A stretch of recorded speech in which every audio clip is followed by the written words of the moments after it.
TunePocket.com.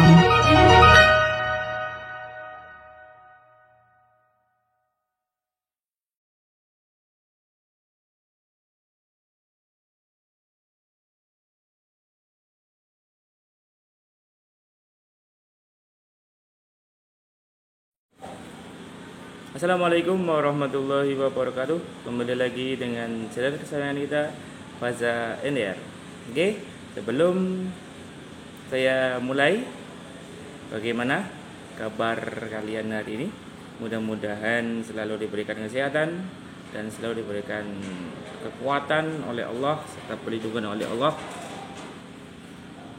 sehingga kita dapat beraktivitas seperti biasanya. Untuk video kali ini akan saya jelaskan kisi-kisi untuk PTS yang akan kalian hadapi mulai minggu depan. Ada, kalau tidak salah ada 2 minggu untuk mata pelajaran IPA. Nanti silakan kalian cek kira-kira nanti hari apa. Sekarang saya bahas untuk kisi-kisi soalnya. Untuk soal nanti akan ada 25 soal dengan jawaban singkat yaitu 20, dan jawaban ada uraiannya yaitu sekitar 5 soal. Oke, kita mulai. Jangan lupa yang belum subscribe silakan subscribe terlebih dahulu. Kalau video ini bermanfaat silakan like, komen, dan silakan share ke teman-teman kalian supaya teman kalian bisa mengetahui tentang informasi ini. Oke, kita mulai. Soal yang pertama yaitu menyebutkan salah satu proses penyelidikan ilmiah IPA yang ada 3. Yang pengamatan, melakukan inferensi, kemudian mengkomunikasikan. Nanti di situ dijelaskan ada sebuah kegiatan yang seperti ini, kira-kira nanti masuknya ke kegiatan komunikasi atau pengamatan atau interferensi. Yang kedua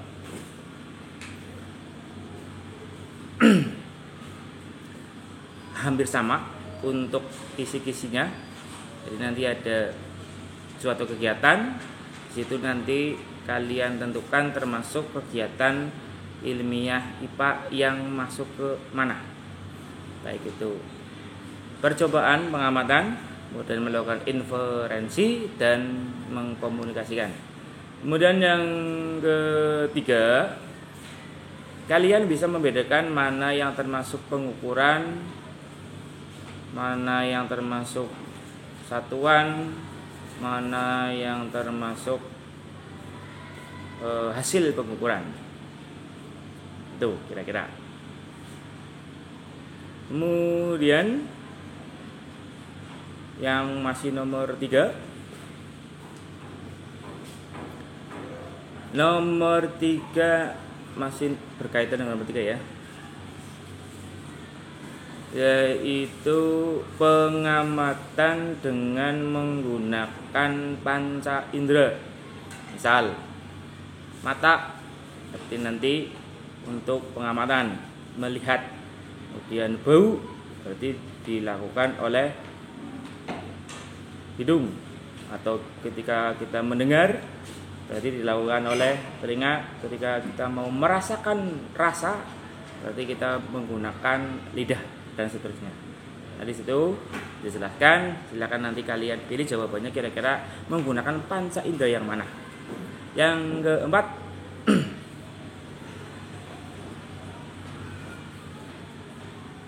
menyebutkan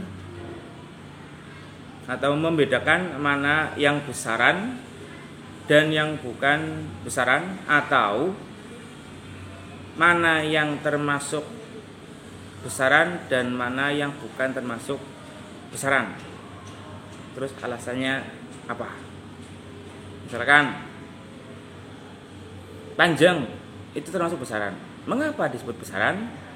karena punya nilai dan dapat diukur.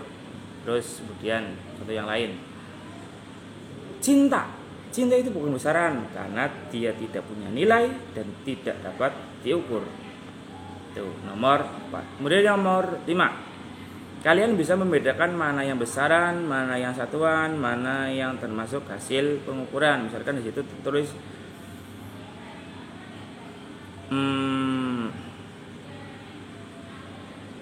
gaya yang terjadi pada mobil misalkan 1000 Newton. Nah, mana yang termasuk besaran, mana yang termasuk hasil, mana yang termasuk satuan, kalian harus bisa membedakan. Nomor 6, masuk ke hampir sama. Nomor 5 dan nomor 6 itu menentukan besaran yang mana, satuan yang mana, dan hasil dari pengukuran yang mana. Yang ketujuh, pengertian dari besaran turunan. Apa itu besaran turunan dan apa itu besaran pokok, kalian harus tahu. Yang ke-8, yang termasuk bukan satuan baku. Saya ulangi, menyebutkan yang termasuk bukan satuan baku, satuan internasional. Kemudian yang ke-9, nanti ditampilkan sebuah pernyataan. Nanti kalian memilih mana yang termasuk besaran pokok, mana yang termasuk besaran pokok. Misal panjang meja 2 meter berarti besaran pokok, atau luas lapangan 500 meter persegi, luas berarti besaran turunan, berarti bukan termasuk besaran pokok. Itu. Kemudian yang nomor 10, menentukan besaran, satuan, dan alat ukurnya. Ulangi, menentukan besaran, satuan, dan alat ukur. Contoh, besarannya panjang, satuannya meter, alat ukurnya mistar. Contohnya seperti itu. Contoh yang lain, besarannya suhu, satuannya Kelvin, alat ukurnya termometer. Nah, kalian nanti disuruh menyebutkan yang mencocokkan, harus sesuai antar besaran, satuan, dan alat ukurnya. Kemudian yang nomor 11, menghitung volume benda yang tidak beraturan. Seperti contoh soal yang pernah saya bagikan, di situ ada gelas ukur, volume pertama berapa, volume kedua berapa. Mari saya jelaskan, yaitu rumusnya volume kedua dikurangi volume pertama. Nanti di situ hasilnya terlihat. Kemudian yang ke-12, satuan internasional dari besaran pokok. Satuan internasional dari besaran pokok. Sudah saya jelaskan, besaran nasional, besaran internasional atau satuan internasional itu ada 7.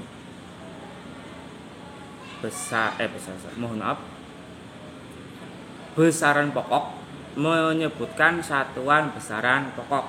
Kemarin besaran pokok itu ada 7.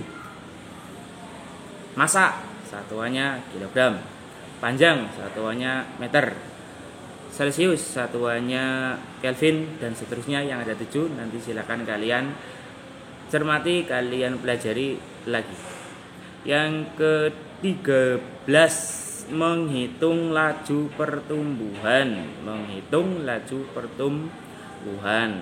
Kemarin saya jelaskan, tinggi kedua dikurangi tinggi pertama dibagi waktu. Saya ulangi, tinggi pertama dibagi tinggi kedua dibagi waktu. Yang nomor 14, menghitung konsentrasi larutan.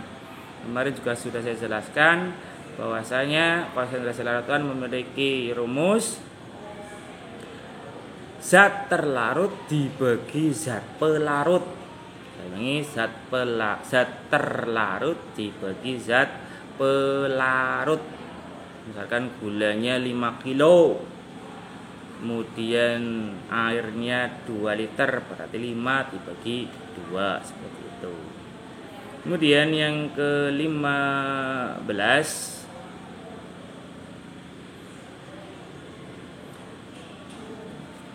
yang ke-15, mengelompokkan benda berdasarkan sifatnya. Mengelompokkan benda berdasarkan sifatnya. Nanti bisa kalian cari di buku paket. Ya. Dan yang ke-16, pengertian klasifikasi. Apa itu klasifikasi? Nah, apa itu klasifikasi? Yang ke-17, tingkatan takson. Pemahaman tentang tingkatan takson dari kingdom sampai ke spesies. Kingdom ke spesies, ketika dia turun ke bawah bagaimana, ketika dia naik ke atas bagaimana.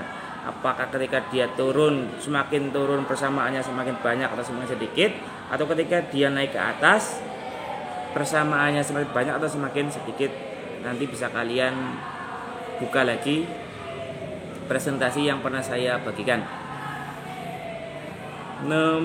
Sekarang nomor 18, ciri-ciri dari makhluk hidup. Menyebutkan ciri-ciri dari makhluk hidup.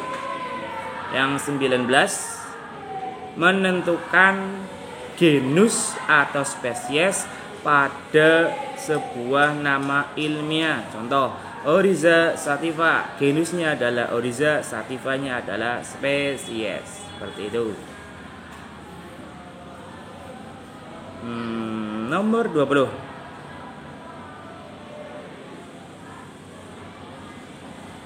persamaan antara ciri-ciri makhluk hidup dengan ciri yang terdapat pada benda. Menyebutkan persamaan yang terdapat pada ciri makhluk hidup dan persamaan yang terdapat pada benda. Itu 20 soal dengan jawaban yang singkat. Kita masuk ke uraian. Yang nomor 1 atau nomor 21, menyebutkan besaran pokok beserta satuannya. Ini menyebutkan besaran pokok beserta satuannya. Saya jelaskan tadi sudah, yaitu ada 7 macam. Yang nomor 2 atau yang nomor 22, menentukan hasil dari pengukuran jangka sorong. Saya ulangi, menentukan hasil dari pengukuran jangka sorong. Nanti di situ ada gambar jangka sorong, kalian nanti tentukan hasil dari pengukurannya. Yang ke-23, menentukan besaran pokok yang menyusun besaran turunan. Saya ulangi, menentukan besaran pokok yang menyusun besaran turunan. Contoh, luas besaran turunan. Yang menyusun siapa? Yang menyusun adalah panjang dan panjang. Satu yang lain, kecepatan. Kecepatan juga besaran turunan. Yang menyusun siapa?